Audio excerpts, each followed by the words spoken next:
So it seems like y'all are really enjoying the I just got back from Coachella bit, so I feel like I have to start this video off by saying, I just got back from Coachella! Hey y'all, it's me, Busrina Carpenter, and welcome back to Hot or Hot. And today I'll be reviewing episode 3 of RuPaul's Drag Race All-Stars Season 9. Our 8 superstars were challenged to impersonate celebrities, or otherwise, in the Snatch Game of Love, featuring Raven and Monet exchange out of drag, and the runway category was a tail and 2 balloons, we'll say, due to YouTube's restrictions around certain words and their monetization policy. And the twist of this episode, because y'all wanted a twist, is that the top 2 queens will be receiving 2 beautiful benefactress badges each, one to keep and one to give away. So we're going queen by queen to break all that down, as well as discussing my little conspiracy about the top 2 queens of this week at the end of this video. And now, in the order they hit the runway, first up, it's Angie 2.0, who in the challenge is bringing Marla Gibbs, an actress with a career spanning over 7 decades, and who maybe most famously played George Jefferson's maid in the sitcom The Jeffersons. And y'all know I love me some Angeria VanMicheals, but I've got to say, objectively, this was a world-class Snatch Game performance. She did so great with all the misdirection in her comedy and ad-libbing at all the right moments. And she starts off so strong, where each of the 4 contestants on her panel is asked to sing a song, which she sings, I hope you are Billy D. Williams. I hope you're Billy D. Williams. I just hope you went gay. And anytime she was interacting with another contestant, she was usually the one that got the last laugh from Ru, and I think most everyone watching. And she really did everything right in Snatch Game. I was confused why the judges later were making it seem like she wasn't laugh out loud funny, especially because RuPaul was quite literally laughing out loud at pretty much everything she said. But more on my conspiracy around that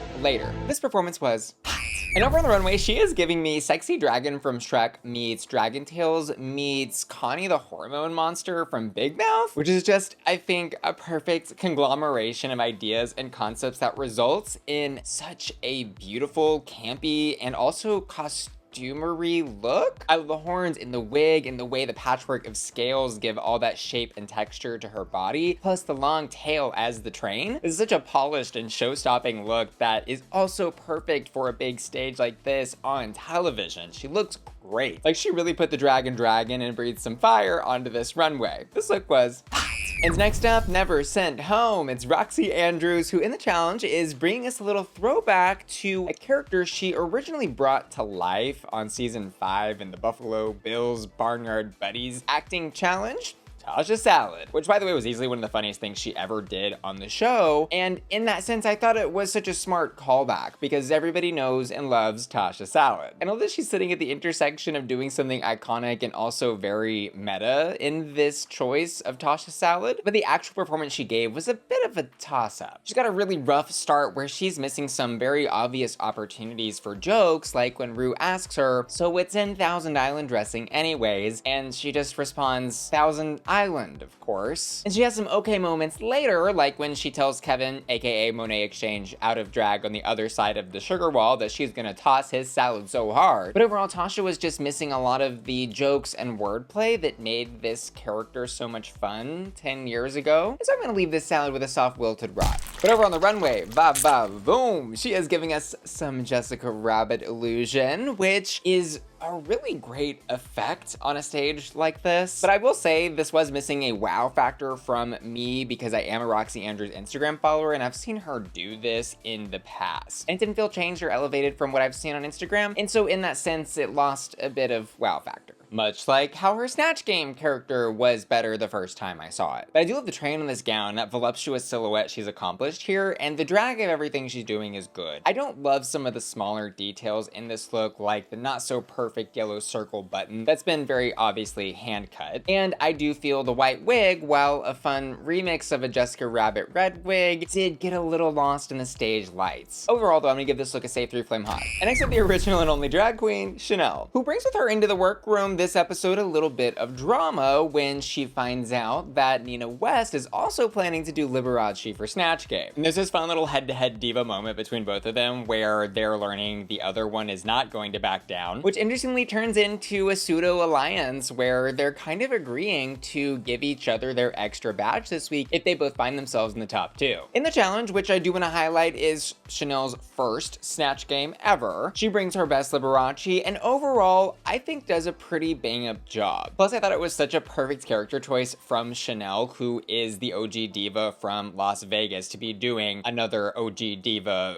from Las Vegas. And by the way, if you aren't aware of the impact and legacy of Liberace, here's a short little tidbit from Wikipedia to give you a better idea. At the height of his fame from the 1950s to the 1970s, he was the highest paid entertainer in the world, with established concert residencies in Las Vegas and an international touring schedule. And first, I've got to say the transformation of Shannel into Liberace is such a gag. But the actual performance of his character was kind of flat. She could have been so much more boisterous and flamboyant for somebody like Liberace. Hello. Plus, I think she kind of fell into that first-timer pitfall of rehearsing a bunch of jokes that she just was waiting for an opportunity to get out, which were like, yes, ultimately funny when she finally got to the punchlines, but my God, they were just so long and didn't feel totally natural for the cadence of the Snatch Game as it was progressing. I would still, though, give her a hot on this performance. But over on the runway,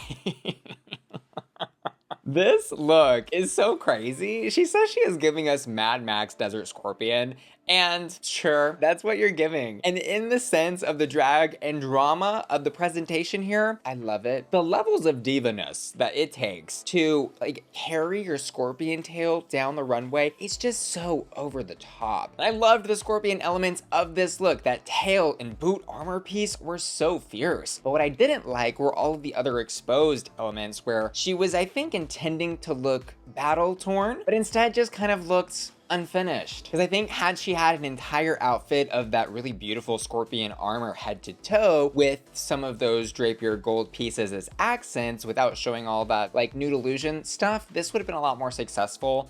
But as is, it's giving half hot, half brought. And next up, yes queen, yes queen, yes queen. It's Jorgeous, who in her first Snatch Game in season 14 did Alana Glazer, which wasn't very successful. And so in this Snatch Game, she's got a little bit to prove. Her character selection in Snatch Game is John Leguizamo, the actor who played Chi Chi Rodriguez in To Wong Foo, who in one of the most famous scenes from that movie is seen crying on some stairs, at which point the other queens come to comfort her, asking, "Why is the little Latin boy in drag crying?" I'll say her interpretation of this character certainly was interesting, but didn't feel elevated beyond who Jorgeous is. Like, it was basically just Jorgeous being Jorgeous, but extra H word, under the guise of what might as well have been any random famous person's name. Like, there was nothing specific in this character that made me particularly think of the movie To Wong Foo or the Chi Chi character. It was just Jorgeous making some like moany noises and giving responses that I don't even think I can repeat on YouTube, but included, "Date me if you wanna blank me," to which even RuPaul seems shocked that that was said on the panel. And so as a fan, I think I am proud of Jorgeous for going so big and bold with this character, but at the same time, it was a little one note. And what she didn't make me laugh so much as it just kind of made me go, oh. So I'd leave this with a soft rod. But over on the runway, oh my gaggaroni, she killed it. So Jorgeous says she's been called a chihuahua her whole life and is using this runway to reclaim that term and do it in a sexy, bitchy way, which I think is very smart. And I always love to see when someone can take something maybe originally intended as an insult and flip it on its head and turn it into something they can use as part of their brand. Plus, the bitch looks good. Pun intended. I love all that pretty frilly, soft, pink, girly details interwoven throughout that cream fur, like with her name written in cursive on the cape and the rhinestone collar piece. And her makeup is so perfect. It's kind of giving me like if a Chihuahua furry was also really into Sailor Moon. And it's so campy and fun and out of the box for Jorgeous in a way that I just didn't expect from her. She goots me, she gagged me, and indeed fetched herself a hot. And next up, it's Miss Vanjie, who in the challenge brings to life Cleopatra. What a choice. This was one of the Snatch Game performances that started off so bad that it was funny. Like, I actually really enjoyed the stupidity of her sitting there in a rolled up rug to just like toss it aside and be like, bam, look, it's me, Cleopatra. Like, what was that? It was so dumb, but also just so funny. And it was that out-of-the-box, stupid, nonsensical humor there that I do think, failed to capture in her responses throughout the rest of Snatch Game. And half the time when she's being asked questions or trying to formulate responses in her head, she's just kind of giving deer in headlights and got a little too in her head with trying to be funny. Whereas Michelle even critiques in the panel session, she should have just said the first thing that came to her mind and we probably would have been laughing. And so this for me is gonna be another soft. And over on the runway, Miss Vanjie brings us the second scorpion look of the evening, melding together this hot pink kind of 80s Grease meets biker chicken chromatica fantasy. And what I like about this look is that giant light up scorpion tail and armor pieces that are on the sleeves of that jacket. What I didn't like was the confusion this look left me with. I just didn't understand the through line of this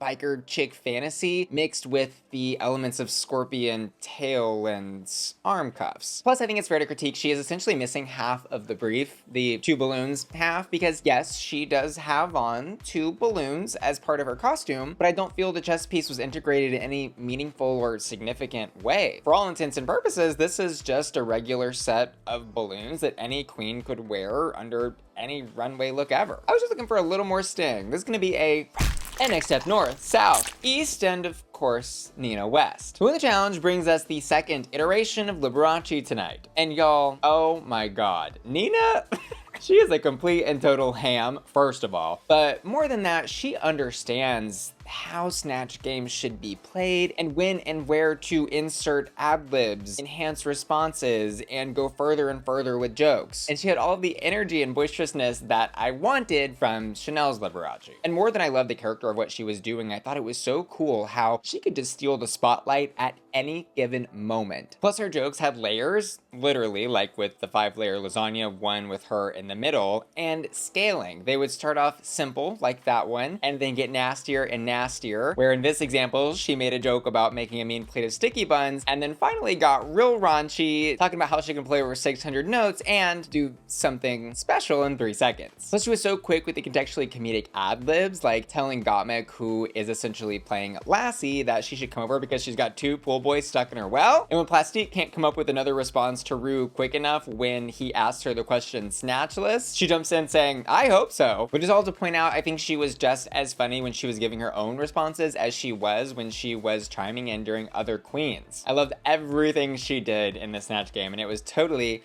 hot. Whatever on the runway. This was not my favorite look tonight. And it's obvious what the 2 balloons part of this runway brief is with those 2 giant planets that are attached to the black galaxy dress she's wearing. But what's not so obvious, I suppose, is her interpretation of the tail aspect, which she seems to say is implemented in that she is a comet's tail. But then she's also got this other layer of turning around and revealing a black hole in space. Which is to say, I don't really get or see the comet tail part of what she's doing. And I think all those giant planets taking up so much attention and not having any scaling or proper proportioning is distracting and not a good implementation of this runway brief. So for me, this looks gonna be And next up, Tiara. It's Plastique, who in the challenge chooses to do Ali Wong. And in the workroom, we do hear Rupaul pretty much tell her not to do this. Because A, Ali Wong is a comedian in her own right, and B, Plastique apparently knows Ali Wong pretty well. And so there are these layers of, why are you doing a comedian, and how are you going to make a comedian funny?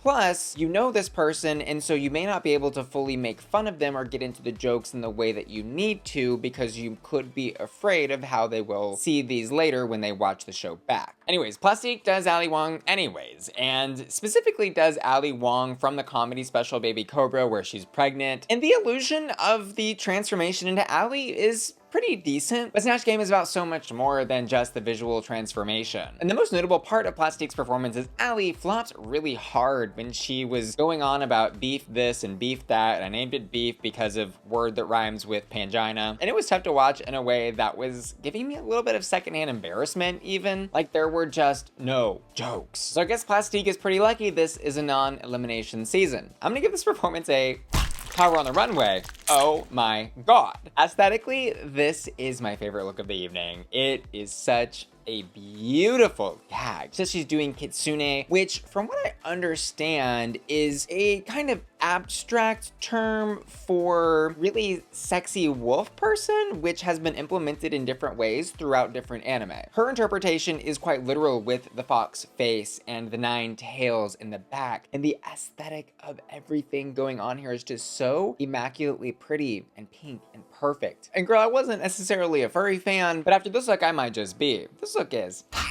And finally Gottmik, who if you'll remember on season 13 actually won Snatch Game with her impersonation of Paris Hilton. And so the bar for Gottmik was set, I think, pretty high tonight, but she definitely rose to the occasion with the character she chose to portray in Snatch Game, Pal, the dog who originally played Lassie. And this is possibly one of the most artistically creative Snatch Game choices we've ever seen. Like, to do a famous acting dog is crazy. But the way she did it was so interesting, both visually with the beautiful prosthetics and the way, I mean, this could be like her signature drag mug and I would eat it up. It looks amazing. But also with how she played the character as like the old Hollywood glamour diva actress thing. In the panel she shows us as a character who has, you know, wagged a few tails and chased a few bones, if you know what I mean. And that was all good and well, but maybe even more impressive was that she was just in character the entire time, because even when she's not giving responses, she's like panting like a dog. I was very impressed, and I've got to give this performance a and over on the runway, I am continually shocked by the level of creativity and artistry that Gottmik is bringing to this competition. Episode after episode, she is elevating and doing drag in a way that has never been done before on this show. And conceptually speaking, this is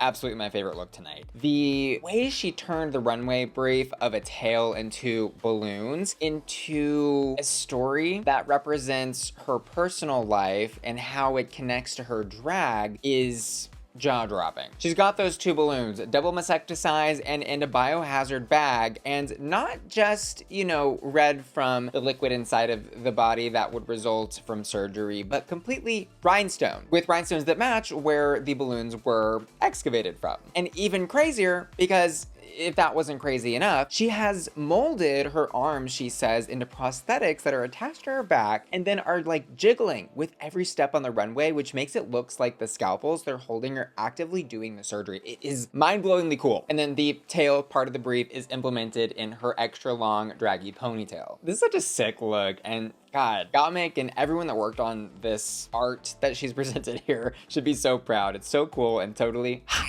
And the top 2 all-stars of the week are Nina West and Gottmik, which, you know, personally I found this choice of top 2 a little strange, considering I feel the actual challenge is usually weighted a lot heavier. And to me, I felt Nina West and Angeria gave the best 2 Snatch Game performances. It was just odd, I felt, to hear Angeria get the criticism she got, despite her totally dominating her panel and having ruined stitches throughout the entire Snatch Game. And so my little conspiracy around the selection of the top 2 for this episode is that the producers didn't know how to reconcile the fact that Angeria was actually cut from receiving a beautiful benefactress badge and the twist of her being able to receive 2 of them, with one of them being intended to give away. Because logically, what would have actually happened had she been given a top 2 position? Would those 2 badges both been tossed to the side and forgotten? Or maybe would she have been given 1 badge and told she had to give it away? Or maybe she would have been given both and had to give away both? I don't know. And so all of my speculating around this is to point out, I think they would have had to have come up with some special rules to reconcile these 2 things, and it probably felt easier to just not do that and instead pick the next best person in Snatch Game, who I think rightly so was Gottmik. But that's just a conspiracy.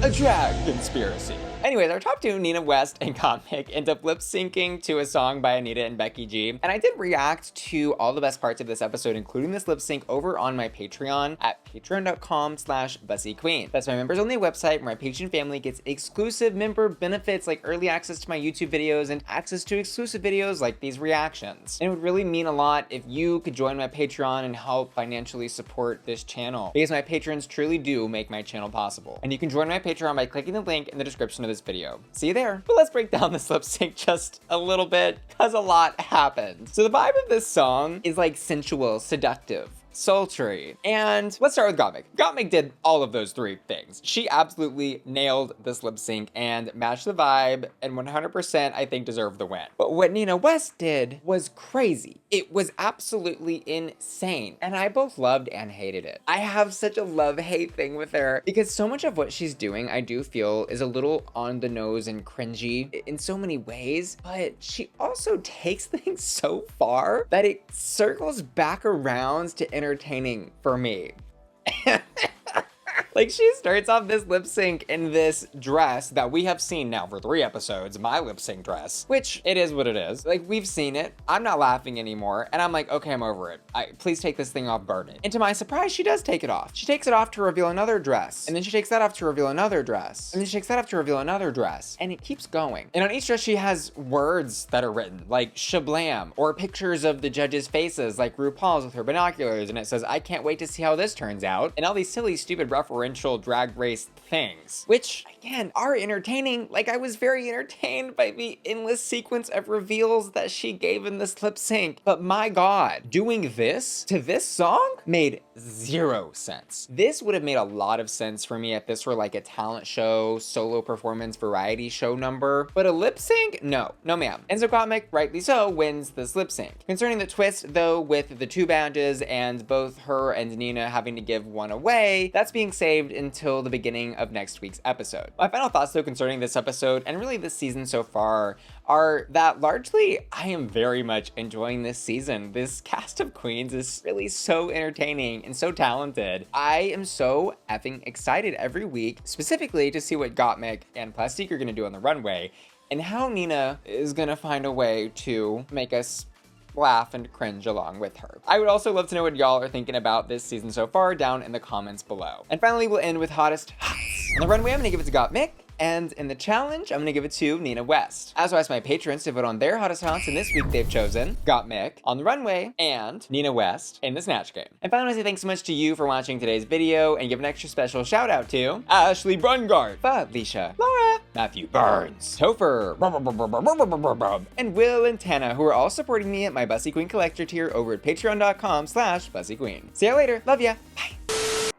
Girl, Formula 1 Indy 500 happening out there on the streets of Brooklyn.